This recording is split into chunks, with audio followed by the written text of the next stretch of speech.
Yes. Shri S.K. Mehta, he had been former reactor group and he is presently President Indian Nuclear Society. Mehta, sir. Thank you very much, Dr. Tiwari, for your effort in organizing this lecture series. Dear members, welcome to Dr. Kakotkar and all the members of the INS. The long period of COVID-19 has disrupted functioning of all aspects of life, and INS activities have their own share of non-functioning. Pandemic period will be over soon. You will all enjoy professional activities and good health. Even under continuous environment of COVID-19, with the enthusiastic participation and cooperation of all the INS members, it has been possible to carry on certain professional activities in the limited areas, and newsletter is one of these. It is our endeavor and objective to enhance the professional activities in different domains of science and technology and propagate its benefits to the mankind. Keeping the objective of the society in mind, it is important for us to ensure that the general public is well informed and convinced about the benefits of nuclear science and technology in various areas of its application, including that of defense, with no undue impact on the safety of the public and environment. We are blessed with the members who have made constant contribution in the various areas of nuclear science and technology. In this venture, I seek cooperation and participation of all the members, which is extremely important and valuable to us. Today, we are starting a new area of technical presentation by the eminent persons in their respective field of specialization. It gives me a great pleasure to say that the inaugural lecture is being delivered by Dr. Anil Kakotkar, who is well known to all the members through his contribution to all aspects of development of nuclear science and technology. I'm sure you will all enjoy his presentation and the ideas about the future development in the various areas. Thanking you all and wish you your good health and professional activity. Thanks a lot. Thank you, sir.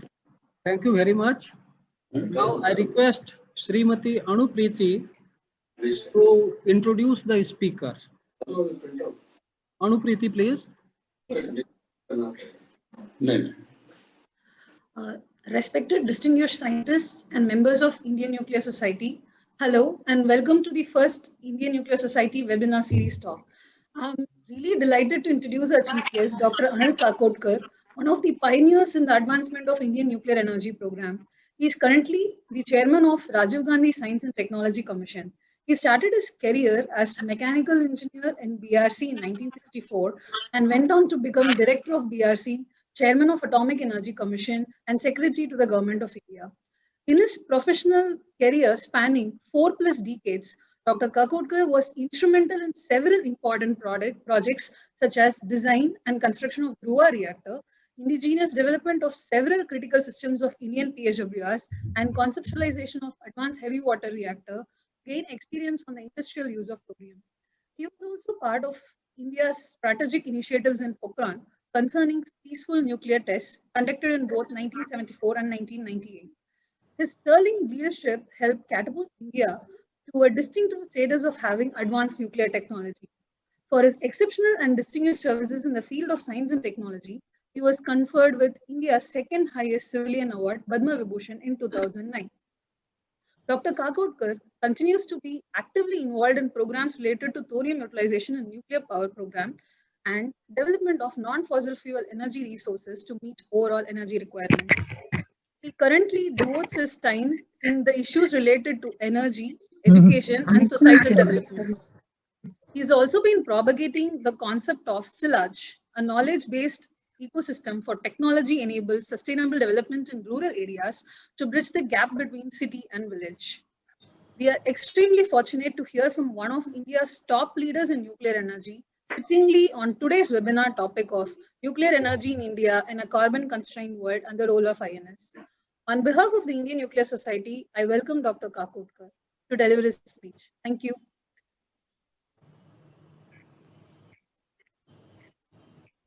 Thank you for this generous introduction. Shri S.K. Mehta, President, Indian Nuclear Society, all office bearers of Indian Nuclear Society, members of Indian Nuclear Society, and also I had taken liberty to invite a fairly large number of stalwarts on the Indian energy scene, and I could see many of them present here, and I would like to thank all of them for their time and kindness to sort of spend time to listen to me.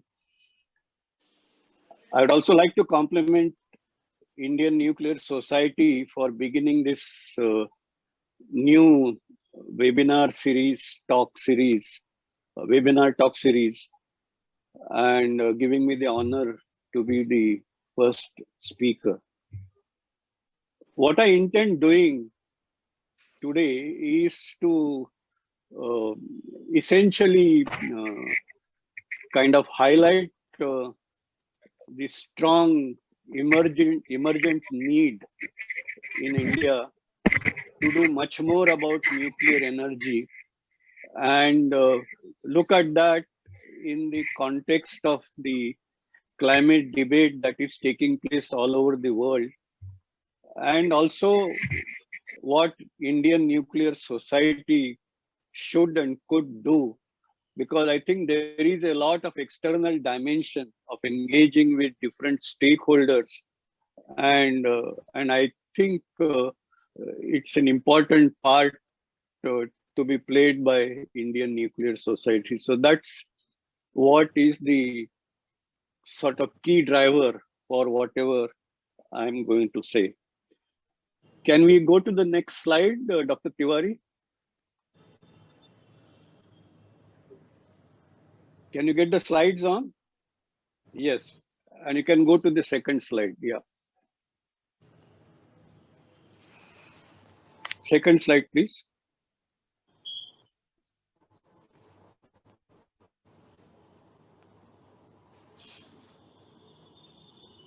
Next one. Yeah, that's right. Now, I don't know how many of you have noticed, but a few days back, CNN carried a headline saying almost 2/3 of people believe, and this is worldwide, believe climate change is a global emergency. That's the United Nations poll has found and reported by CNN. And so, you know, the discussion has moved from the emergency, and so the thrust to decarbonization has become very crucial.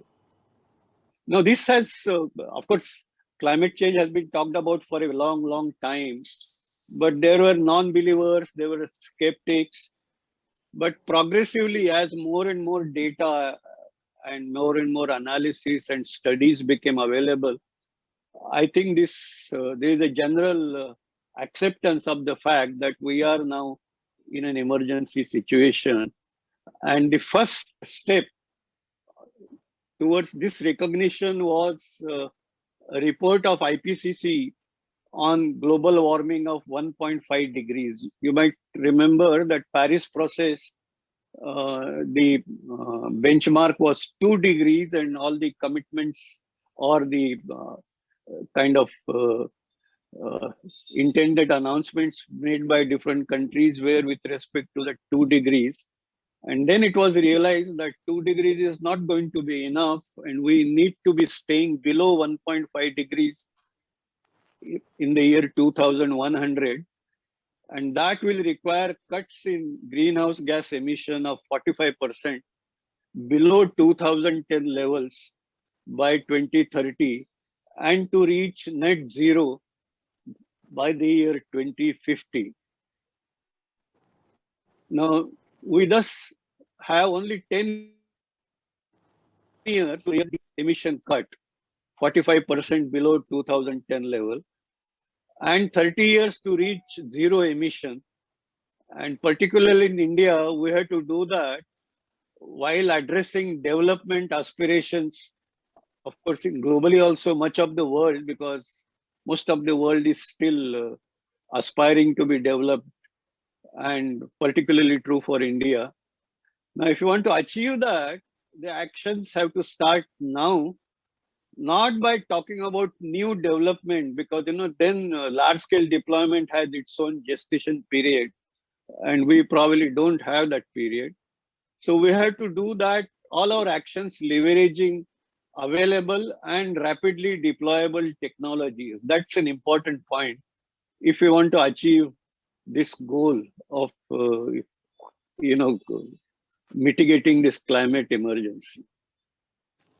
Now, while renewable energy is an important deployment option, and I think countries, India particularly doing well on that, nuclear power can make a vital contribution to meeting zero emission target while delivering the increasingly large quantities of base load electricity needed for global economic development. And I think the point to note is base load electricity, because most of the renewable energy options that we have, they are variable sources of electricity generation.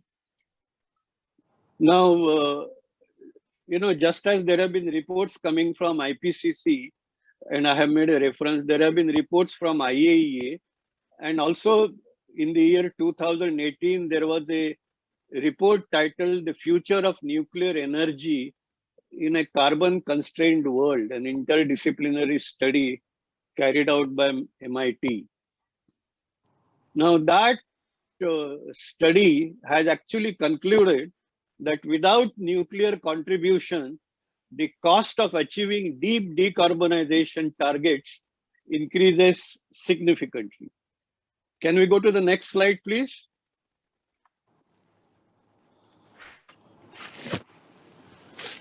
Yes. Now, right in the executive summary of that report, and that is, there is a chart which I have reproduced here on the left-hand side of this slide. And now this looks at two kind of electricity regions. One, the New England region in United States, and another one at Tianjin, Beijing, Kanghang, TBT region of China. And for both these regions, the study has looked at three scenarios. Number one, a scenario where no nuclear is allowed, because there is, let's recognize there is sentiment against nuclear. Number two, nuclear is allowed at the nominal overall overnight capital cost of $5,500 per kilowatt for New England region and $2,800 per kilowatt for TBT region. And the third part of that scenario is nuclear is allowed with improved overnight capital cost of $4,100 per kilowatt electric for the New England region and $2,100 per kilowatt for TBT region. Now, this has been a detailed study, and they have been kind of looking at the mix of electricity to minimize the system average system cost of electricity.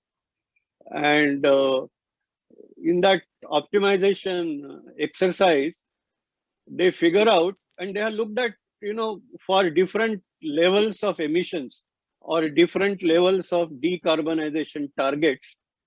And so they begin with the 500 grams CO2 per kilowatt hour electric.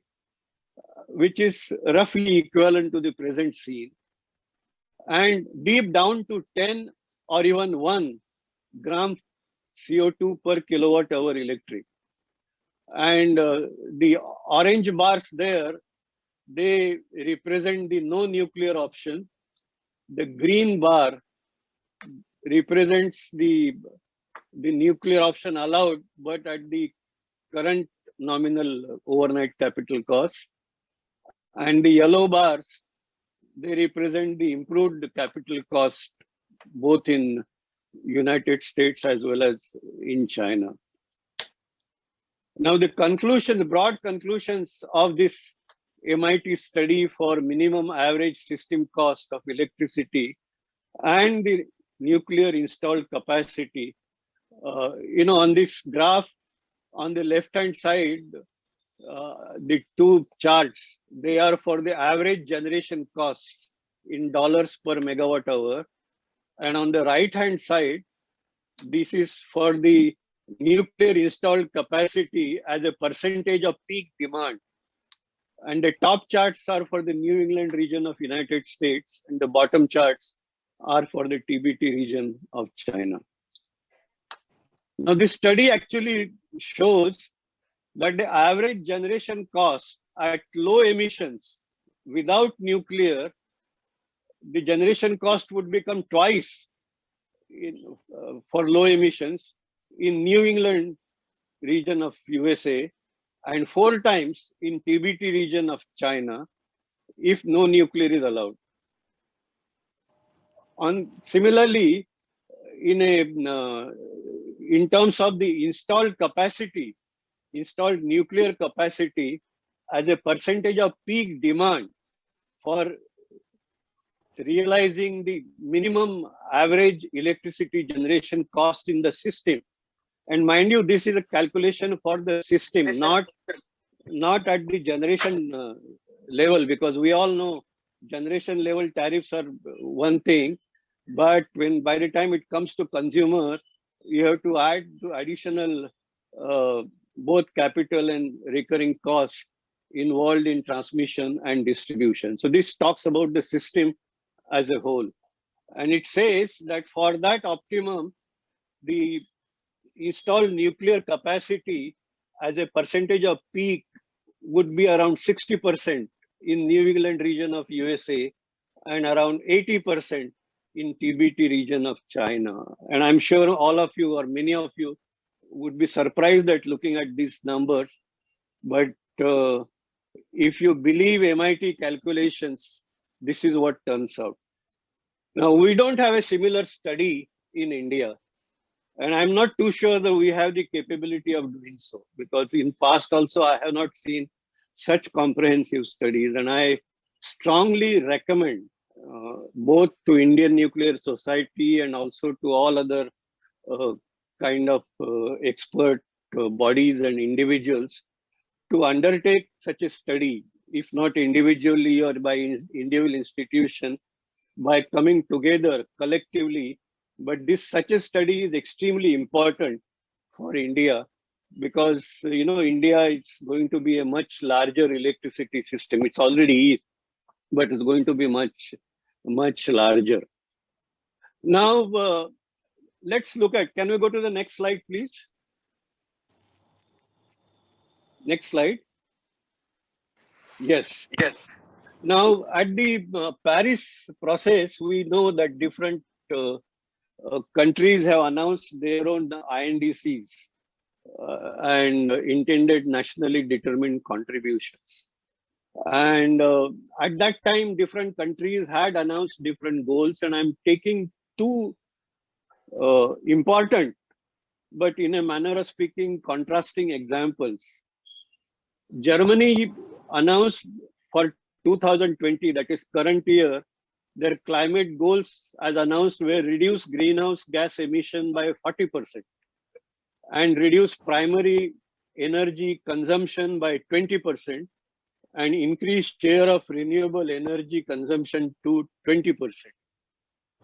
And I think Germany has made great progress in, there may be small variations here and there, but they have made very good progress in this area. Now, Germany's total electricity production system around this time is around 650 billion units. And out of that, 50% is renewable. And they also have a nuclear phase-out plan. Germany as a nation is doing more than any other to unleash the modern renewable energy industry and is spending over 500 billion euros. Translated to Indian currency, it comes to more than 40 lakh crores. So they are spending, there's a program going on, and they would be spending that amount by the year 2025 to overall its energy system. So it's an example of kind of, I would say, cost of nuclear phase out, which Germany is prepared to pay, and they have made good progress. Remember that Germany is a part of an interconnected European grid, and so their energy security dimensions are not exactly identical to many other countries. For example, Japan. But let's look at what Japan announced as the climate goal.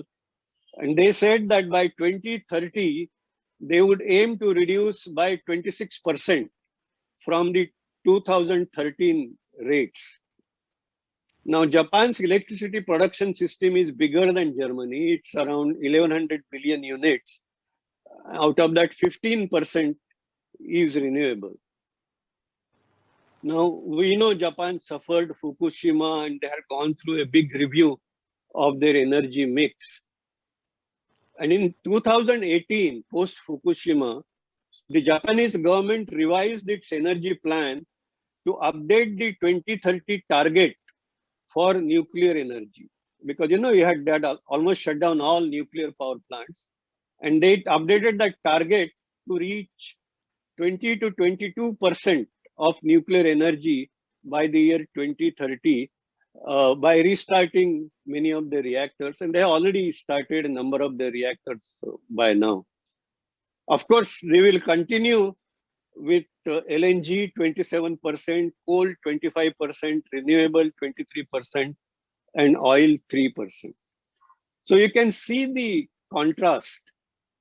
Now, in this context, in comparison, let's look at India. India's current electricity production is around 1,600 billion units. Now, you know, the other two countries, Germany and Japan, their net electricity generation is not going to increase. They are in a saturated state in terms of per capita electricity consumption. And for that matter, in case of Germany, they are in fact coming down. That is not the case with India.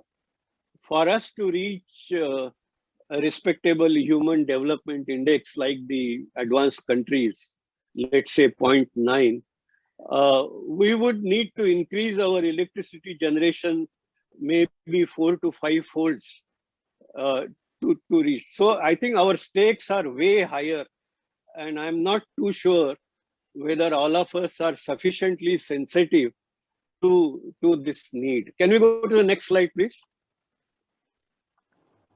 Yeah.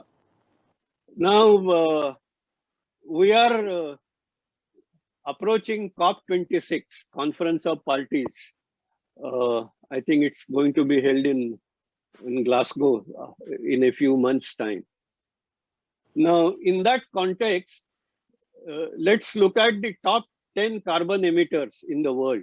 And you can see that table on the right-hand side of the slide. Now, among the top 10 carbon emitters or CO2 emitters in the world, 5 have already announced their goals of zero emission. And most of them have actually aligned with that 2050 date. And they said that they will reach zero emission by 2050. China has announced that they will reach zero emission by 2060. United States, of course, United States had walked out of the Paris process. Now they will be back in. But so we don't have that right now, or maybe it has come by now, I don't know. But state of California had already announced that they will go to zero carbon state or zero carbon emission by 2045. And I'm quite certain United States will come back to around the same 2050. So that will leave out of the top 10 India at number 3 and 3 others. So will be in company of Russia, Iran, and Saudi Arabia. And that is the indicator of the dynamics that would exist in the next COP meeting. And I think we need to be well aware of that. And also, it looks to me that we are unlikely to be able to announce zero emission target by 2050, but we certainly need to accelerate that thing. And as I said, if you do a holistic study looking at total system costs, not just at the generation level of renewable energy or many other plants, and if MIT studies any indicator, we will have to increase nuclear share quite a bit. Now, and we must remember that nuclear is the only baseload clean energy option available to us, which can deliver on the scale that is required. So we have dual challenge: increasing our energy demand 4 to 5 times, as I said earlier, and decarbonizing economy in sync with the rest of the world. And I think it's a tall order to meet this challenge. So as I said, while reaching the above goals for India by 2050 may be unlikely, if we can attempt to by miracle do that, well and good, but I think it is unlikely. But we certainly need to act fast for our good as well as for the global good. Next one. Next slide, please. Yeah. Now, as I told you, we don't have a detailed study in India, but I have been, of course, toying about this. Even, we had done a comprehensive energy plan way back in 2001. Of course, scene was quite different at that time.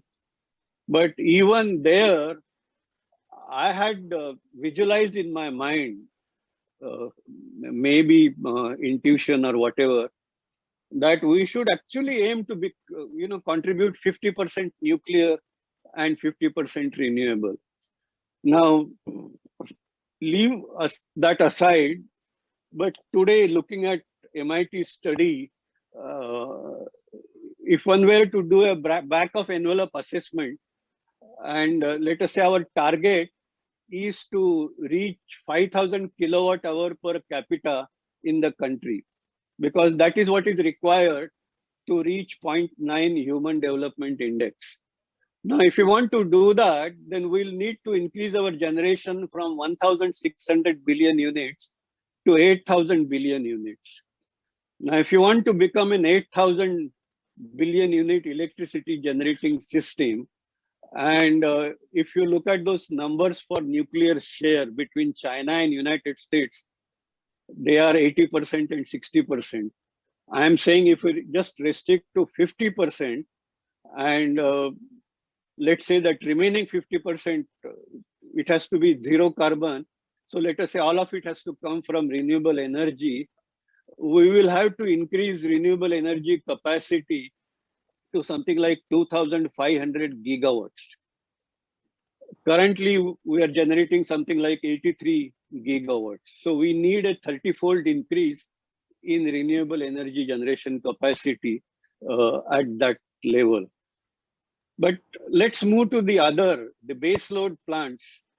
And if you have to generate remaining 50% electricity through baseload plants, I'm not saying nuclear, I'm only saying baseload plants, that would amount to capacity of something like 600 gigawatts.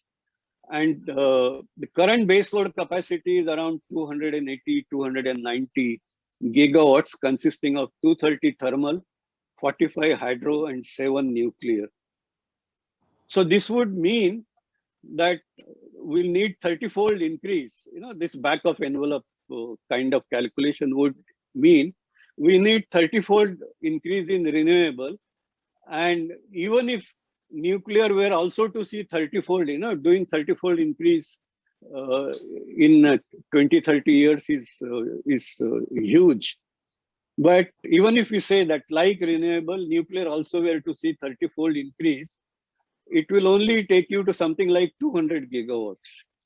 And that would still require around 50% increase in the thermal capacity in the country. This would make nearly the nuclear and renewable in this proportion would make nearly 70% electricity, not total energy, electricity carbon free. And for the rest, CO2 would need to be managed through capture, utilization, and sequestration. And those technologies become equally important. And I think as a nation, we should recognize and give a thrust and priority to that. What time frame we can achieve? As I said, it's impossible to achieve this in my mind by 2050, but let us target doing so as early as possible. Next slide.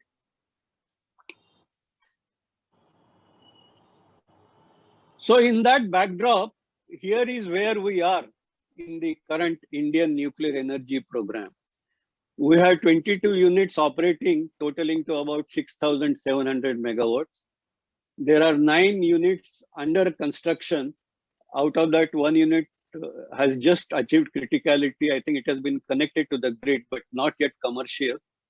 But those 9 units will contribute 6,700 megawatts. And there is a full approval for 12 more units consisting of 10 PHWRs to be constructed in fleet mode and 2,000 megawatt VVRs to be constructed at Kudankulam 5 and 6. So that seems to be a firm program. And I think the schedule as announced by the government, it says that this would be realized by 2031 and contribute to 22,480 megawatts. There are, of course, many more units in planning, primarily to be set up under international cooperation, and of course, fast breeder reactors and other reactors. Now, I'm not too sure how much of that will be realized in practice because there are difficulties related to a variety of factors. But that plan is 66 units adding to around 49 gigawatts. Having said that, I think we must recognize that Indian nuclear program is a true example of Atmanirbharta. This program is self-reliant in spite of technology denial. We build these reactors to global scale of, globally best performance. And entire value addition is done within the country. But I think, as I said earlier, what we need is much more. Next one, please. Next slide. Now, that was for the, our nuclear power program is a 3-stage nuclear program, and what the previous slide talked about the first stage. Now, we also have a second stage and a third stage to realize.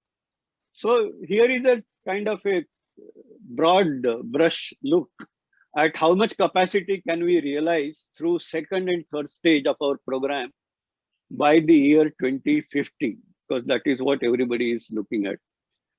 Now, there is a lot of assumptions in the sense you have to have a developed system.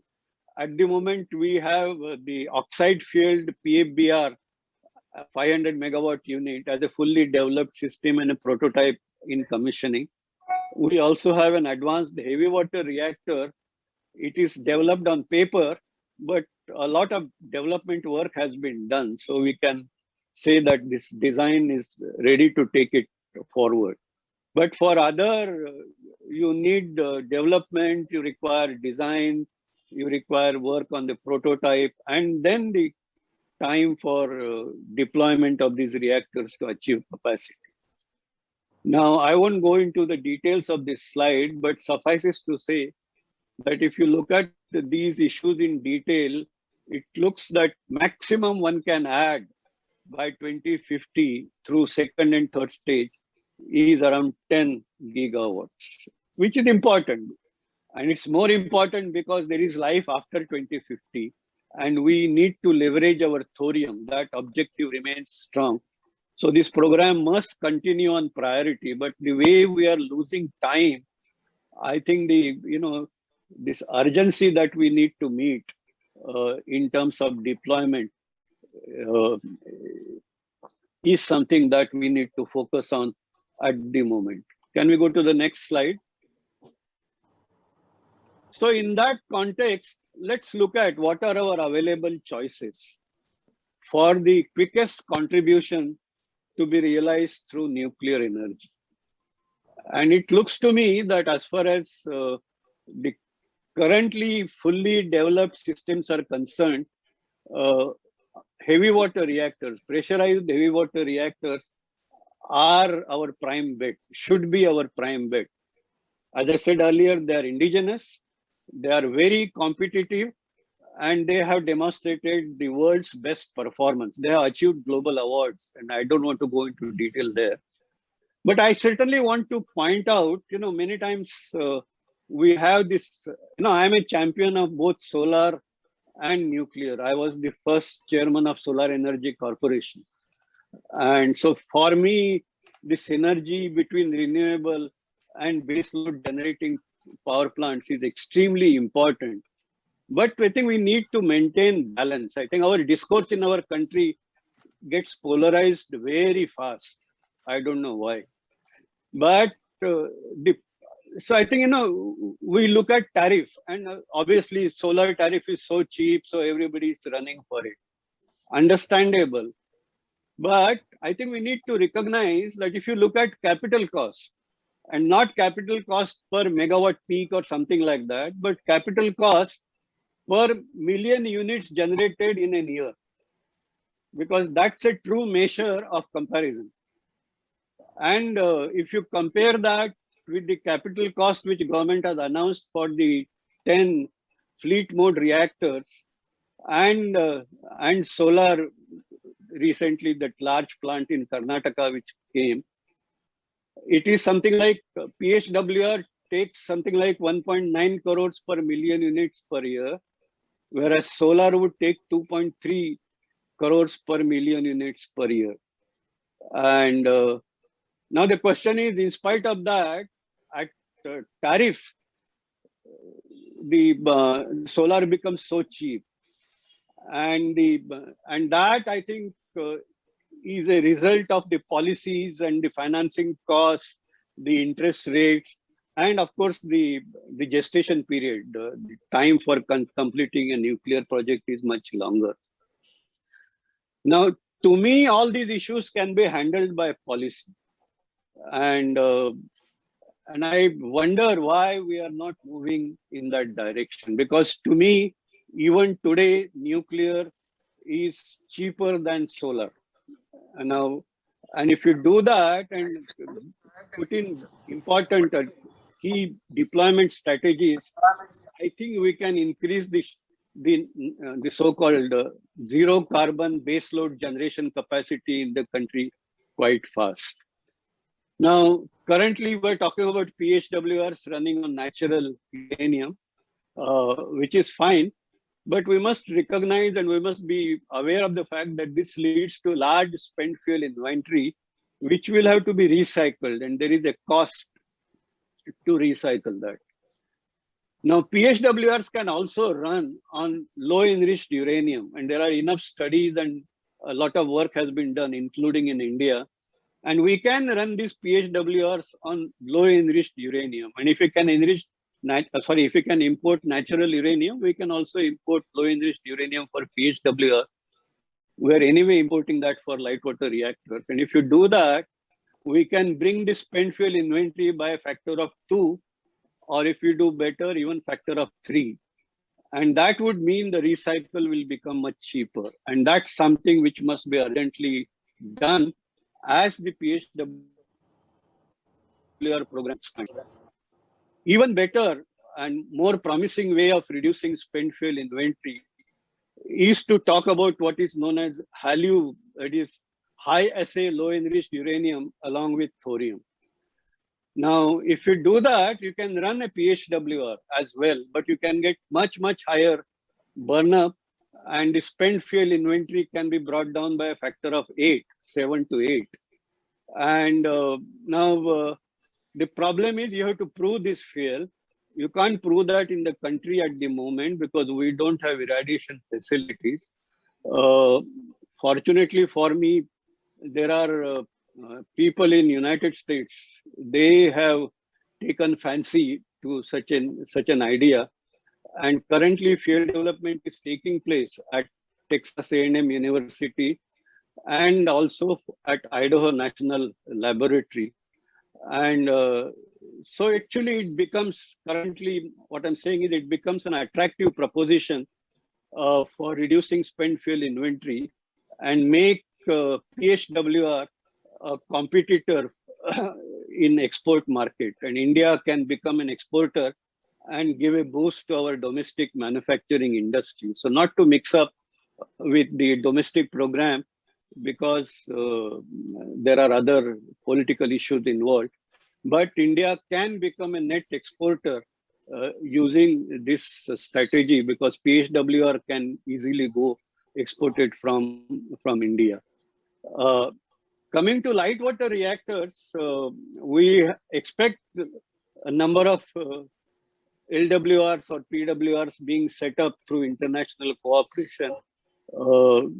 Nothing is moving, I think, primarily because of very high cost. And it's not surprising because this high cost is related to the value addition that takes place in United States. We also have a plan to build light water reactor in the country where value addition done in the country. But, you know, if you develop that reactor and build them one by one, then we don't have enough time to accumulate the required capacity. But if those reactors are designed to be manufactured in the factory assembled modular reactor mode, and our colleague in BARC, Dr. A.K. Nayak and his colleagues, they have done some good work. I think we need to accelerate that program. And the beauty about these reactors is, while they are PWRs, but a lot of ideas from HWR to enhance the inherent safety have been brought in. And so the claim is that there will be negligible impact outside the plant. So no impact in public domain. And if you do that, and if you can accommodate these plants within an existing coal plant sites, because then a lot of coal power plants would need to be retired. And I think it's a good idea to set up nuclear power plants in that site. And the large plants cannot be located, but these plants which are factory assembled, and one can build up capacity by factory manufactured plants delivered to a site. And these concepts people are working abroad. I think we are in a good position to do that. And if you undertake mass production once the prototype is proven, I think this would become a potentially feasible option. And I strongly suggest that we should explore that. Next one. Now, this may look like daydreaming to many of you. And clearly, because there are constraints and that need resolution. But I think this is doable given the capability that exists in the Indian nuclear fraternity, particularly within DAE, but also outside. And also if we bring in all stakeholders, right from policy making to manufacturing sector to financing sector, and do a kind of collective effort, I think it's possible. The key constraints are, I think, finance. We must kind of create ways and means of low cost finance similar to other renewable energy options. We must bring in synergy with other energy sector PSUs, call it in power generation, call it in hydrocarbons, or even other domain of electricity or energy domains. And certainly by policy, we should create a level playing field with renewable energy. And I'm sure you are aware that in many countries, including United States, they no longer talk about renewable energy option. They talk about clean energy option, which includes nuclear. And so in terms of, eligibility for soft loan and eligibility in terms of must operate status and buyback guarantee and all, I think we should create a level playing field, treating nuclear on par with renewable. We must, of course, strengthen manufacturing and construction industry and make it competitive. So we need to create a more competitive environment and assured continuity of work. And this can happen once you expand the program and implement it in a credible manner. And so we also require multiple utility companies because things doing at large scale, there are limits to what a single company can do. Now,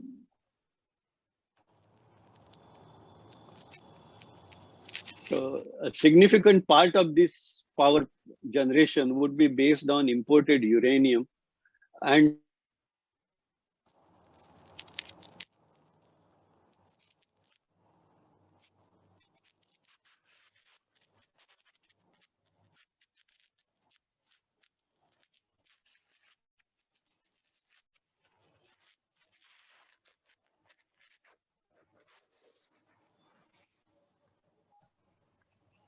You're not able to listen, sir? that is something that we have some distance to go, and we need to accelerate that process.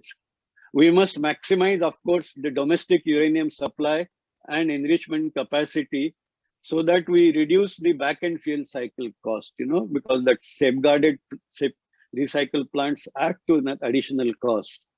And I'm very happy that thanks to the augmented exploration efforts, today the available uranium resources in ground around 3 times what was there maybe 10, 12 years ago. So there is a good progress there. But we must also remember that we are talking about thorium as our mainstay for the future. And so our reprocessing technology must incorporate thorium. That means 3-component processing technology we must commercialize quickly. And along with that, to keep the repository cost to a minimum, or to keep the waste management cost to a minimum, we already have industrial scale development done on the partition and transmutation technology. And we must accelerate that and bring it into the commercial activity. Because if you do that, then you reduce the waste problem. We already reduced to something like 3 to 4% of what the people who do not recycle, compared to their problem, our waste problem is just 3 to 4%. But if we resort to these, then we can reduce it by another factor of 10. And that will make a huge difference and give us a huge advantage. Now, I come to the closing part of my lecture. While we talk about electricity, we must recognize that the energy scene is also very much beyond electricity. And primary energy for electricity certainly consumes maximum primary energy for electricity production, but there are other modes, including energy carriers and finally the consuming sectors. And of course, there is a lot of movement taking place on those. For example, electric mobility is becoming important. Biofuels, government is giving good emphasis. Hydrogen is getting good emphasis. Non-fossil heating and refrigeration, I think it is yet to pick up, but there is attention to that. But most important is to leverage our coal to be used in the form of a fluid fuel, or for that matter, in the form of hydrogen going forward. and simultaneously developing the carbon capture and utilization technologies. Of course, it's outside nuclear, but with the climate crisis deals about carbon coming from all domains, and so we must be conscious about this. Next slide, please. I'm sorry, I talked about this. Next one. Now the critical technologies, that is generally, but critical technologies to achieve what I said earlier are the following.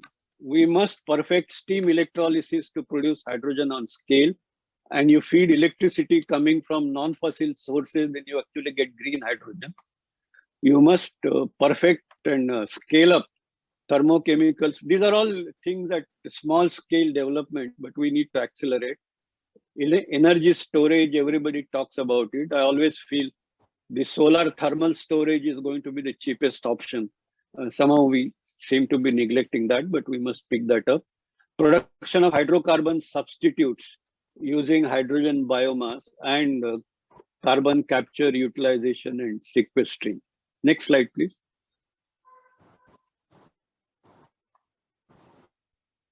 So I come to the last slide.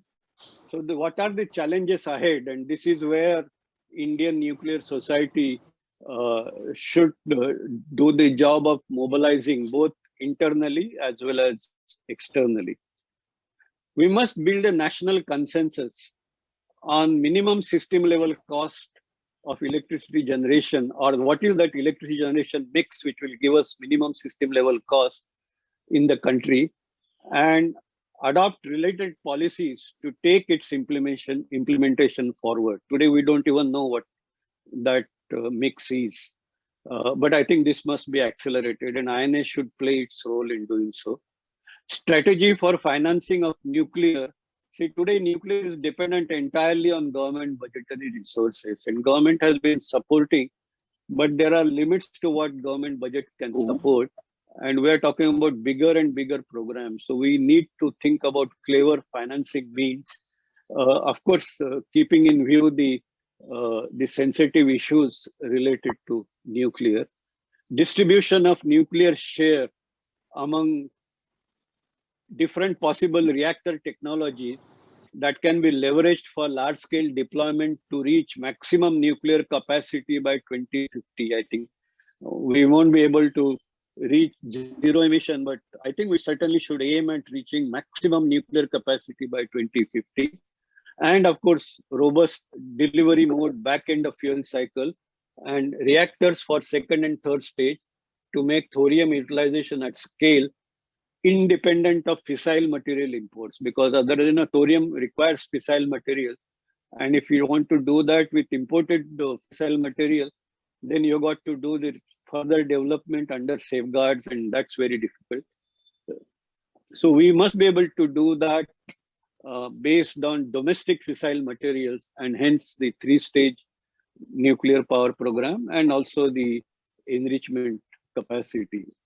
So focusing on these 4 bullets, I think we need several actions, both at the government level, at the professional energy professionals level, at different stakeholders level, call it financing people, call it industry, call it other stakeholders, and within the department to kind of retune our technologies.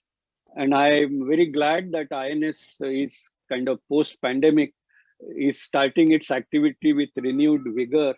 And so I picked up courage in talking about all this. And I also picked up courage in inviting so many experts, because I would be very happy if a national debate on this ensues, so that we move towards the right kind of implementation strategy. Thank you very much.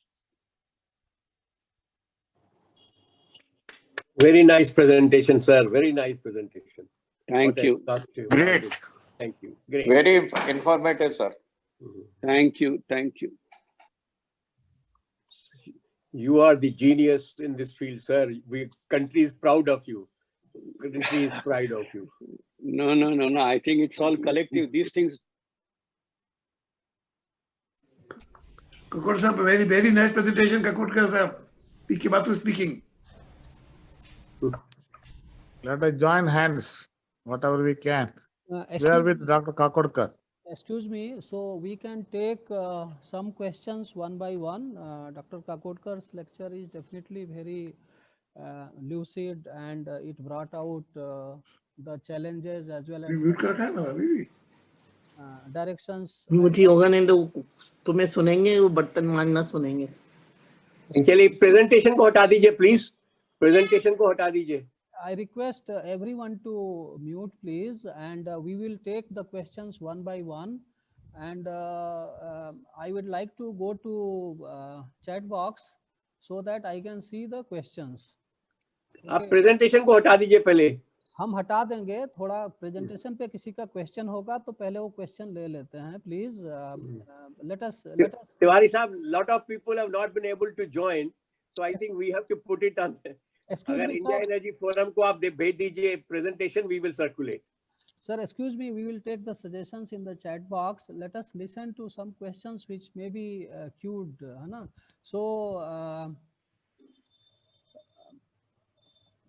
before okay, I can see in the chat box there is no question, so we can take questions one by one. If members are interested in asking questions, then please raise hands in the video so that we can take the questions. Now I will remove the presentation.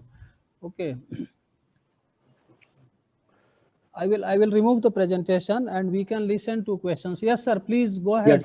Well, actually, a lot of have not been able to join members. So I suggest that if you can send the presentation of Dr. Saab on India Energy Forum, then we will circulate to many members, because many of them have told me they were not able to join.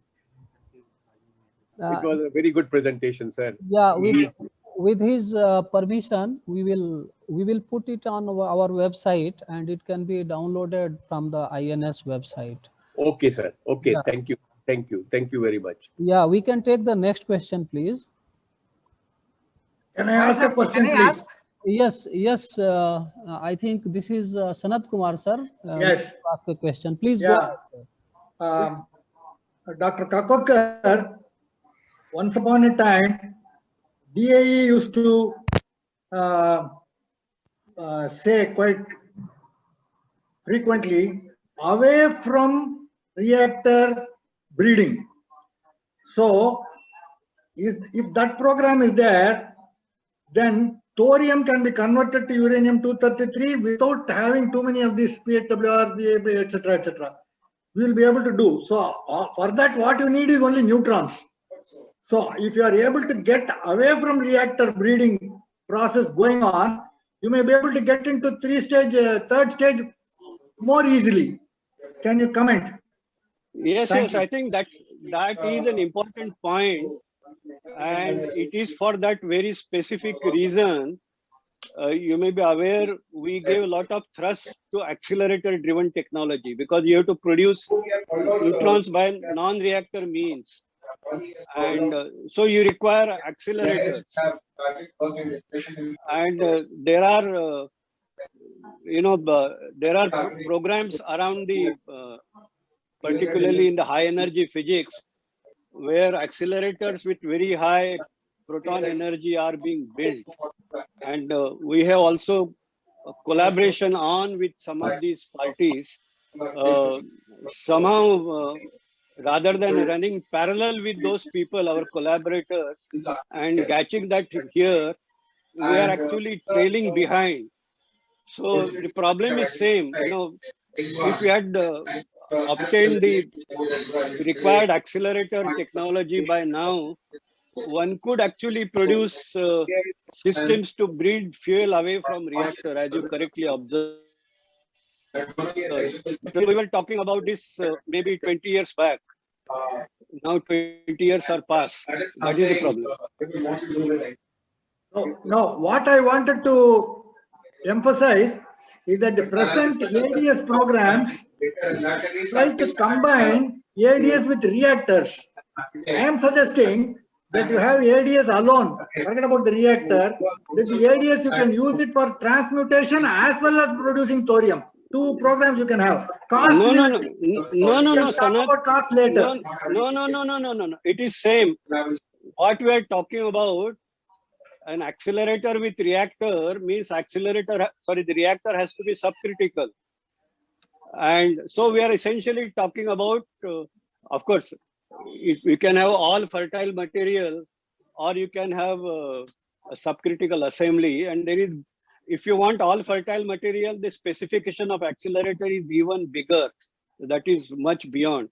But the idea was that you could have an accelerator technology in reasonable time if you work with a subcritical system, and that is what was being talked about. Let's go to the next question. Yes, sir. So may I request Mr.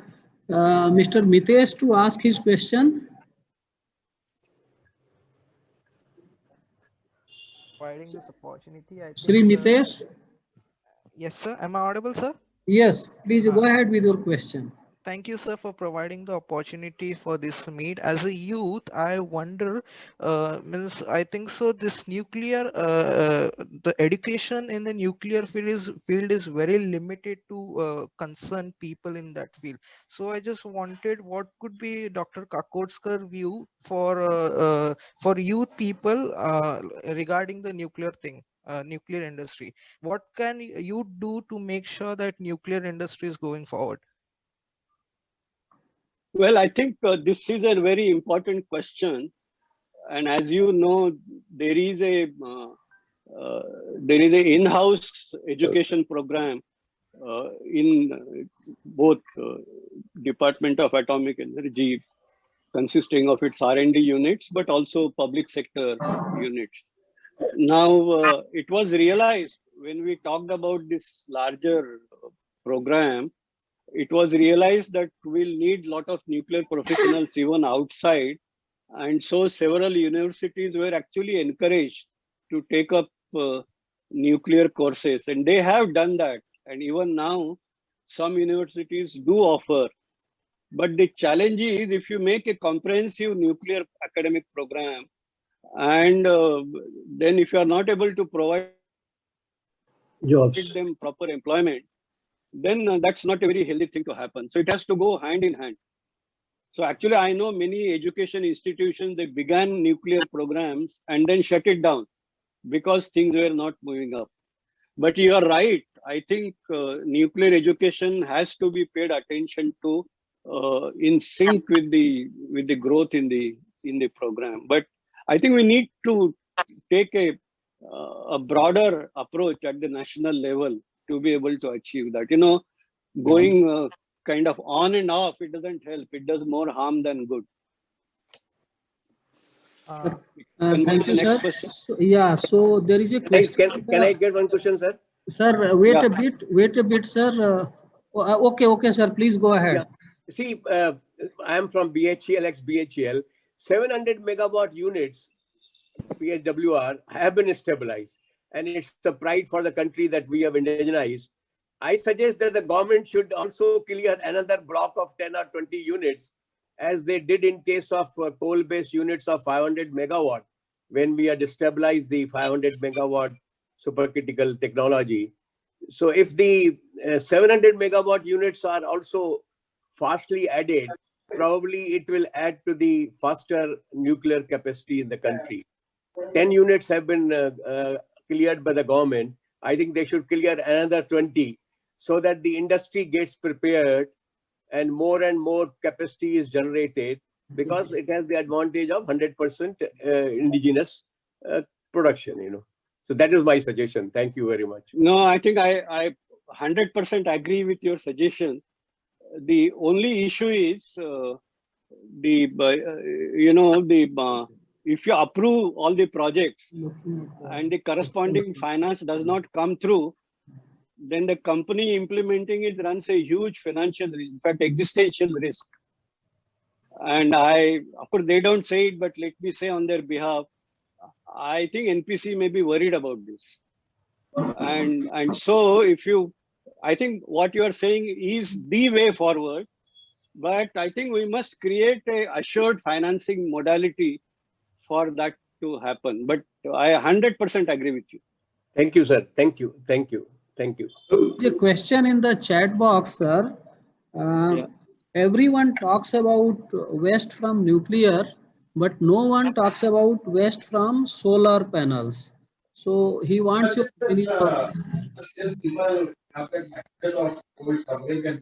Sir, he wants your opinion on this, that no one talks about waste from solar panels. Well, that is not true. There are people who are talking about management of that. Of course, that activity is currently quite small, and clearly the answer to what will happen when there is a large-scale need is not yet very clear. But I think let us leave that discussion on the platform of renewable energy, not discuss that on the platform of nuclear energy. Correct, We should yeah. concentrate on nuclear waste. Okay, sir, there is one more question that just a moment, sir, it slipped out. So meanwhile, may I request Dr. Venugopal to ask his question? Yeah, Kakodkar sir, Yeah. this is regarding this German model of carbonization achievement. I mean, decreasing the carbon footprint by 2050 by introducing a large amount of these renewable energy sources. I remember, I think when India initiated with respect to renewable energy sources, they used to say about the grid stability by the introduction of this type of energy into the grid. How is the situation with respect to grid stability for large introduction of renewable energy? Well, that is where they have introduced, incurred so much of cost. I told you 40 lakh crores. Now, a significant part of that is about, the management of the grid, the transmission line, the storage capacity, and also larger the share of renewable energy, the megawatts go up astronomically because the capacity factor that can be achieved is low. So, see, just recognize for a 680 billion unit program, 40 lakh crores, and we are talking about 8,000 billion unit program. So, which is something like 12 times larger. That's it. Can India ever think of affording that kind of thing? Sir, you used to talk about methane hydrate, sir, from sea. Yes, I talk about that even now. In fact, it was there in one of my slides, and I think that's a huge potential. And so, we're running a race. On one side, we're trying to towards decarbonization. That we cannot achieve that, and so that's why we are moving on gas-based economy, because the next best option is to enhance the sources coming from gas, non-fossil or non-carbon sources coming from gas, because then it is environmentally relatively the best. Now, gas hydrate comes in that category, and gas hydrate potential, again, the technology to harvest the gas hydrates on scale doesn't exist right now. But that is because I think our programs or that development are linked up with other collaborations. We are tied up with collaboration with other countries. They are sitting pretty on energy security. So their issue is not. We have to go forward ahead of other countries. So we cannot achieve this goal by depending on international collaboration. This will have to do essentially on the Atmanirbhar Bharat. And if you do that, gas hydrates have a high potential. Thanks, sir. Thank you, sir. We will like to take the question from Dr. K.V. Ravindran. Yeah. K.V. Ravindran, may please ask his question. Yes, sir. I was just trying, sir. I'm Meena. Yeah, hello. How are you? Fine, sir. Thank you, sir. How are you? Glad to be part of this presentation. Sir, I just wanted to answer that young boy there. because we are doing a lot of mentoring for university students here in Hyderabad after I retired. So there are a lot of students who ask similar questions. So I just wanted to ask whether we can, in the Department of Atomic Energy also, we can think of sponsoring some students after their 12th standard and allow them to study in colleges which are having nuclear engineering courses with assured jobs. I mean, the Department of Space has some such similar program, as you know. Indian Institute of Space Technology does that. But they have a separate college. But if we cannot have a separate college, at least can we allow them to study in colleges which have nuclear engineering and then assure them jobs? Could we make it attractive like that? Well, there is a subtle difference. You know, we have training school where we take graduates and convert them to nuclear engineers or scientists. Yes, sir. Space doesn't have anything parallel to that. Yes, sir. They take students at 12th. And I personally believe that catching young students at such a young age, because they are not clear about what career they want to pursue at standard 12, although they may have some notions, but I think it is they are not matured that much, and so but it's okay. That's one route. But I think what INS could do, of course, Department of Atomic Energy certainly should do whatever is necessary. But what INS could do is, and INS has been doing, INS has been running a lot of programs at the professional level. Now that net can be expanded and cover, including we can cover youth coming out of 12th standard, not by way of a formal program, but an extracurricular program for them. Okay, so that is yeah, and that INS can very easily do, and I think it should be done. Yes, sir. Thank you very much, sir. It sounds Thank you for the suggestion to INS, sir. Now I would like Shri Onkar to ask his question. Hello. Yes. Hello, sir. Yeah, Am I audible? Yes, yes. Yes. Sir, I wanted to ask that big developed countries like the USA by the year 2050 are planning to build nuclear reactors on the moon. So what kind of fuel will be used in those reactors? Also, how can it help to reduce the environmental pollution on the Earth? What kind of hazards does it pose to the Earth or the astronauts present in the ISS? Well, I think that is where there is power of youth. We're worried about the problems on Earth. You are taking us straight into moon. But I think that's an important point. You know, a reactor to be taken to moon has to be necessarily lightweight and very small. And that would mean it has to be a highly enriched system. It cannot be. So it's a different kind of reactor. You must have seen some of the space reactors. They are very compact, not more than a meter diameter and maybe meter and a half long, not more than that. And of course, the energy it can release is only proportional to the ability to extract the energy from the core. So if, for example, you are wanting to use such a reactor for propulsion purposes, you can generate thousands of megawatts for a short time out of such a reactor. You want electricity on moon to support whatever habitation one creates, you can generate corresponding power of whatever megawatts you need to generate. Now, but that is to address the requirement on moon. That is not going to solve anything on Earth. And also, moon is far away and it has its own gravity. So I don't think it will affect anything on Earth. But we must take same precautions in terms of the radiation contamination. We can't be contaminating other areas because we are not living there. So I think same radiation protection rules must be followed. Yeah. Thank you, sir. Thank you, sir. Now, next question we will like to take from Dr. Indira Priyadarshini. Is she there, Dr. Indira Priyadarshini? I'm there. I'm there. Yes. Yes, sir. Yes, sir. Yes. Thank you very much for an excellent talk, sir. My question you. is again related to alternate energy only, because of course you said it need not be discussed, but my question I posted in the chat box is, I still feel that alternate energy sources do have a ecological imbalance, they cause a lot of, so that also can lead to global warming, no? Is that correct? Well, I think,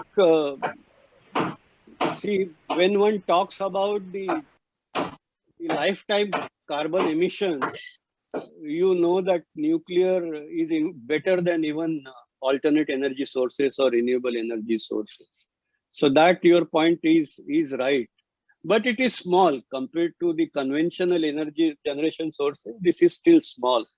And I think it's an important alternative that must be pursued for the purpose of moving towards the low carbon trajectory. Now, the point is, it's everything comes at a cost. And so as the MIT, and mind you, there are similar studies done by other people for different regions and things like that. So I think we should, as I said, the thrust of my argument is we must do that study, find out what should be the right mix, and then implement that. And see, the point is, I don't like this debate on nuclear versus renewable when we are not able to sort of meet whatever is expected out of us. And so this debate, Indian as a nation or as a society is quite large, and it will get discussed. If we don't discuss, doesn't mean that it will not be discussed. So that's why I don't like deriving some pleasure out of talking renewable in nuclear community. We should focus on nuclear. Thank you very much, sir. That's very nice answer. Sir, thank you. Now, next question, either it may be suggestion or question from Dr. J.P. Mittal. Yeah, hello. Hello. Sir. Hello. Quite excellent presentation, Dr. Kakotkar, as usual. And I'm happy that you mentioned there an important factor of carbon capture and utilization concepts for getting away from the carbon dioxide problems. How much do you think India should support research in terms of percentage of, let us say, nuclear energy in the kind of research which are required towards the carbon capture and utilization processes? See, as I told you, again, these are back of envelope calculations when you do detailed calculation. But let's say by the year 2050, you come up with a mix. So much renewable, so much nuclear, and so much carbon. So that will remain. It's not going to be zero. Yeah, that will not change. Now, and there is also a lot of emission coming from steel plants. There is emission coming from chemical plants because they all depend on boilers to get their heat. Now, all that would require carbon capture technology. Exactly. And I see, I must, even at the cost of time, I used to articulate this even immediately after retired. The day I retired, I prepared a map, India going green or something like that. I given a lecture even in Central Complex. I think it went outside the off stump. Nobody bothered about it. Okay. Now, in the meantime, world is moving on this research, and today I'm telling you, India is already importing technology to kind of capture flue gas from plants, and through the liquid phase fermentation, convert it into alcohol. methane or alcohol. Correct. I'm sorry, alcohol. Now. And it's not a small scale technology. It is not very large, but it's an industrial scale technology. And they are talking about kind of, their bacteria, many things, which is independent of the composition of carbon monoxide, carbon dioxide, and other species. Right. Now, we don't have any technology comparable to that in the country. Yeah. So should we put some more pressure? But going forward, talking about direct chemical reaction between carbon dioxide and call it methane or call it alcohol, sort of dissociated water or whatever, and then going through methanol or whatever other route, many pundits came around and told me, no, this is against thermodynamics and you cannot do this. It is. You want to break carbon dioxide molecule, obviously you have to provide energy. And today I'm telling you that technology is near commercial. It's accessible now. And I'm sure we'll be importing that technology at high cost. That is what my question is. So I think there is process in the country, that development process. See, we do research which is happening elsewhere, and this research is not on that scale. So we follow what is fashionable research. Yeah. Rather than that, we should pursue research that this country needs. But this is a very important thing for the country and for the world. So yes, absolutely, I agree with you. We must support this kind of research at the front level, equivalent to any other places. Sir, can we take the next question? It's not a question, just 1 minute. Dr. Mehta, it's not a question of supporting, because I'm associated with some other platforms where there is money available for support. Wonderful. Question is people wanting to get into that research. They're not there. There are very few, 1 or 2 groups in the country. Other thing, no, this is a high risk research. Who will get into this? Yeah, but research. So I think we need to do a lot on this front. Well, I will ask some people to send project to your. Yeah, sure. Sir, now I would like to ask Dr. Manchanda. He is also Vice President, Indian Nuclear Society, to ask his question. Dr. Manchanda. Good afternoon, sir. Manchanda here. Sir, talk as usual was excellent, but I was particularly very much pleased when you mentioned about that small modular reactors. So it has that low gestation period and relatively low cost. But I was more intrigued when you said they should be located near the coal-fired power station. My understanding is all coal power stations, they are all grid connected. Why you chose coal power station? Because you know the normal solar panels and all that, wherever they may be non-grid. So why you want to particularly locate them where it is already that grid problem is there. So you have to wait till they actually shut down and then this will take over. Because generally my question is that worldwide I see lot of small modular reactors, that concept is catching up. In India it has not caught up so far. Well, I think there are 2 issues there. One is, we of course, our main workhorse will be 700 megawatt PHWR. Now, that will require a lot of sites, because we will be talking about maybe 30, 40, 50 such reactors to achieve the kind of target. So I think we will not have enough sites. Now, as far as these factory assembled reactors are concerned, see, the full reactor will be assembled in factory and transported. So they are necessarily small. They will be made inherently safe. That's the design. Now, so they can be located in wherever. It's not an issue. Now, there will be a number of coal-fired power plants which are quite old in the country, and there is already a talk going on about retiring them. Now, those sites can be profitable. I'm not talking about co-locating with coal-fired power plant. I'm locating, wherever there was a site of a coal plant and that coal plant has been retired or shut down, you utilize that site for locating a nuclear power plant. And depending on the area available, decide how many modules you would install. So it is in that context. And the prime advantage is this reactor has to prove that it has no impact in public domain.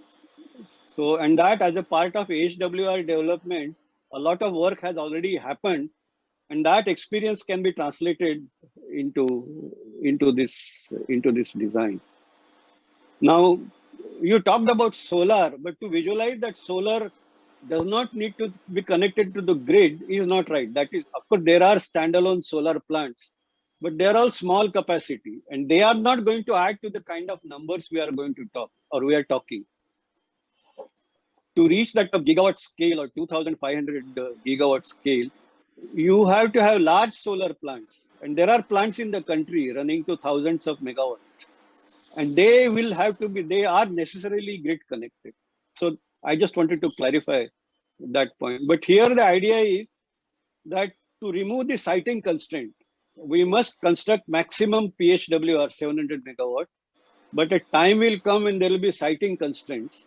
Yeah. And on the other hand, you will have these sites available which were once hosting a coal-fired power plant, and they can be profitably used to locate such plants. That was the point. Thank you, sir. I think our Arun Kumar Nayak, he is working on this design. Now, I will request Shri S.K. Mehta to give his concluding observations and remarks, and thereafter Dr. Swapnesh Malhotra will propose vote of thanks. So, Mehta, sir, please. First of all, let me thank Dr. Kakotkar for a very thank you. As usual, well presented, well documented, a lot of thoughts there.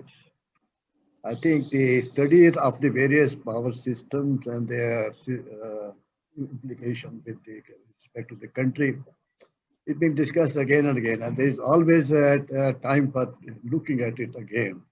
And the Indian Nuclear Society will be willing to participate fully in that. And I would request the members to send their suggestion on what they can do for Indian Nuclear Society at various stages. That one day. I'm happy that the question was raised about the training of the people in the universities. We had discussion on this issue right from Dr. Ramana's stage, Dr. Day. And the main question was, if we have a nuclear engineering courses in the university, then there are employment problems. So at that stage, we had a proposal that we select through the training school 5 people and sponsor them to go to the university. And this worked with the Kanpur University, IIT, but for some time. But after the last professor, some of the professors who are in the specialists in the nuclear field, the courses have stopped there. But that is always can be revived at one day. My main objective here is that please feel free and send your suggestions with respect to the studies that Dr. Kakotkar has brought in, and we will be happy to participate fully in that one day. Thank you very much. I would like to request Dr. Swapnesh Malhotra, Secretary, Indian Nuclear Society, to propose vote of thanks.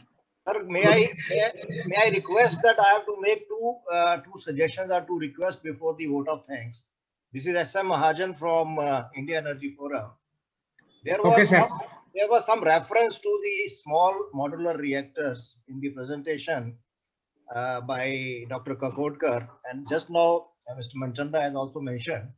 I would like to share that the India Energy Forum, the nuclear energy group, which was earlier headed by Dr. Kakotkar and presently by Dr. Sri Kumar Banerjee, is organizing a webinar on 15th of February on small modular reactors, where presentations will be made besides the Department of Atomic Energy by EDF France and Rosatom Russia. We have also invited NuScale USA. Members of the INS, I would send the details to Mr. Malhotra. The INS members are most welcome to participate in that. We will give the web link also. Good. Thank you. So, thank you, Mr. Mahajan. Good afternoon, friends. I think all of you will join me in expressing our deep appreciation and sincere gratitude to today's speaker, Dr. Anil Kakotkar, for a lucid, informative, and thought-provoking talk. Dr. Anil Kakotkar, I can only say that having heard him so many times and from so many platforms, he has hardly surprised me. I am sure that his authority on the subject matter and his aura and charisma of his personality will be leaving a permanent impression on our minds. I, in my personal capacity and as Secretary INS, would like to thank you profusely, sir, for your thought-provoking words. I also assure you that, as suggested by you, we will try to take up at INS some studies, maybe under your guidance. We will be contacting you for the same. Now, I thank President INS, Shri S.K. Mehta, for his guidance in general and his inaugural speech and the comments after the talk in particular. I also thank all the office bearers and members of the Executive Committee of Indian Nuclear Society for their kind support in rejuvenating the activities of INS. I record my deep appreciation and gratitude to Dr. A.P. Tiwari, convener of the INS Webinar Committee, and his colleagues in this committee for their timely initiative, enthusiasm, planning, and conducting today's event. I record my sincere thanks to Shri G.D. Mittal for voluntarily making all arrangements at INS office from where we are conducting the event today. Of course, our esteemed speaker, Dr. Kakotkar, delivered his talk from his residence itself. I also thank all the honorable members of INS for their kind support. Next, I thank the audience who are the testimony to the success of today's webinar. I know many of them could not join. We were getting continuously messages on the chat box. We had, let me tell you, we had planned for an audience of 300, but I think some technical glitch has happened somewhere and it got saturated at 100. After 100, it declared that the house is full. Maybe in future, we will not allow this to happen, and we will go for a larger audience size. I thank all the friends who, through their kind, motivating words, keep cheering us up. In addition, I am grateful to the friends who, through their critical and at times sarcastic remarks, help us in our firm determination to be on the righteous and developmental path. Now here, again, I would apologize to some of our working friends, because being a working day, I am sure that some of them, because of being busy in their office schedules, they could not join the seminar. Next time, in addition to increasing the capacity of the number of audience, we would also plan to have the audience in such the event in such a manner that even the working people, they are able to join in large numbers. Finally, I once again thank all of you and look forward to many more scientific endeavors of INS in coming future. With these words, I take your leave. Hail Indian Nuclear Society. Jai Bharat. Thank you. Thank you once again. Thank you. Thank you. Thank you. Thank you. Thank you, sir. Thank you. God bless you. So thanks to everyone. Now we will be back in about 15 days with the next webinar. And till then, a goodbye and a best time to all of us. Thank you very much. Thank you.